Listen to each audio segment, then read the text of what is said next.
In this tutorial, I am going to be showing you how to create some of these beautiful florals, and they are called the Ranunculuses.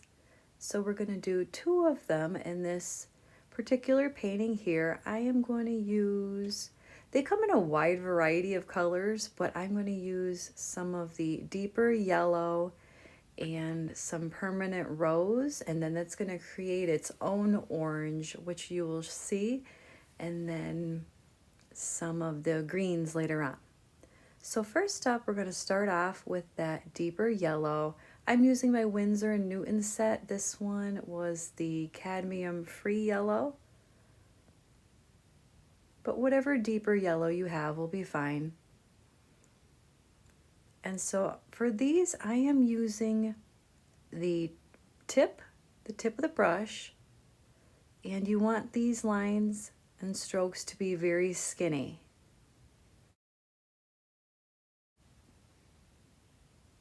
And you're going to keep going up and around, just like a flick of the wrist.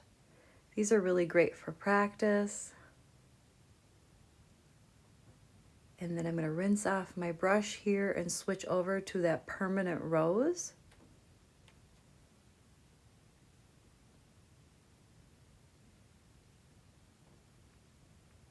And continue here along the edges.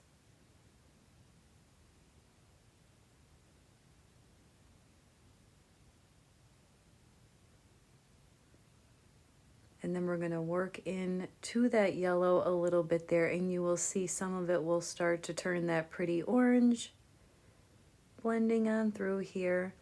And then I'm going to rinse my brush again and just use the water to feather out and blend the edges.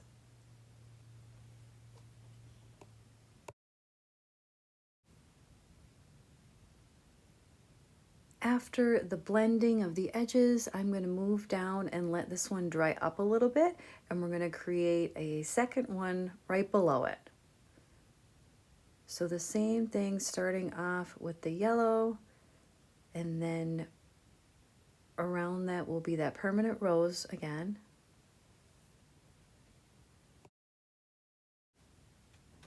Also, it's up to you. I made this one slightly larger than the one on top, but you can make it the same exact size if you want to. Just a little bit of personal preference there. It doesn't really matter. Sometimes if you feel as though you have a lot of paper still on the bottom, maybe your one up top was a little tiny, just so you can fill things out. But keep in mind, we're going to add a lot of leaves too, so we can always use them as fillers. So just some things to think about while you're painting. That's why these are great for practice and to learn placement.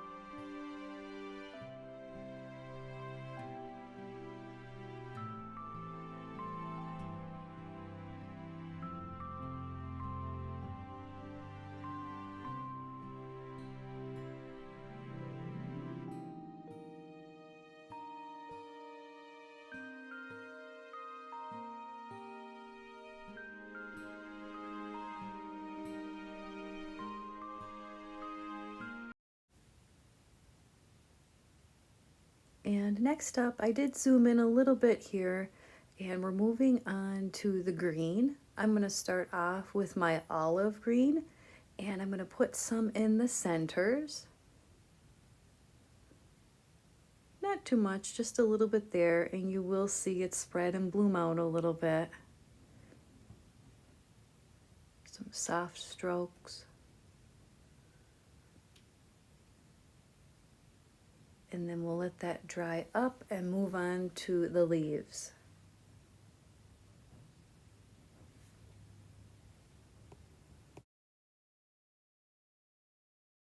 For the leaves, I'm going to start off on the side here, and I'm going to create some skinny ones and some fat ones, so you want a wide variety here. And again, it's nice to just play with the brush and have fun with it. You can give a little bit of wiggle to create some of those crinkly leaves. And I always recommend too that you can practice on a scrap sheet if you want to until you get the hang of it.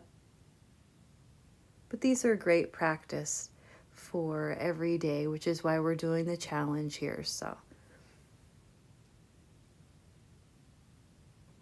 again, with that little wiggle, and then you can leave some of those spaces as highlights.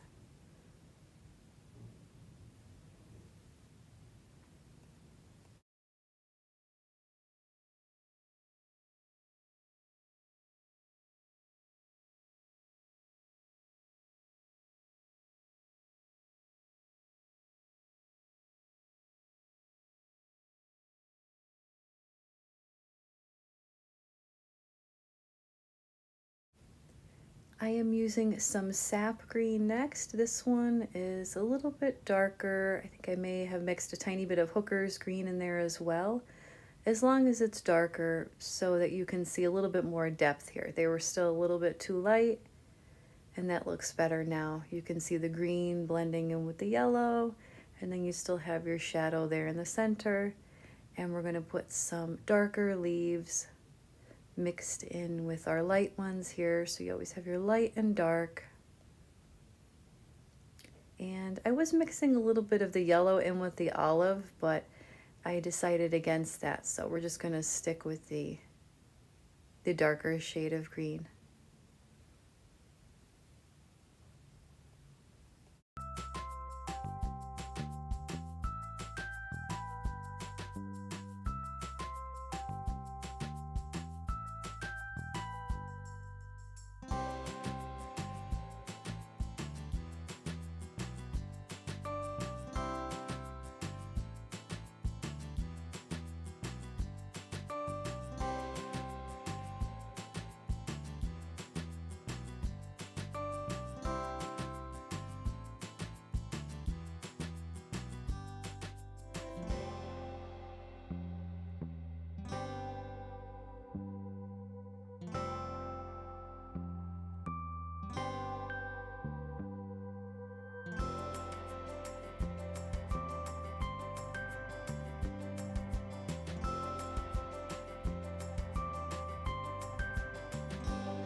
And that is it for today's tutorial. I hope that you did enjoy it. This one was a nice easy one just to get you into the flow and in that state of practice every day. So be sure to watch all the other upcoming tutorials, and I'll see you next time.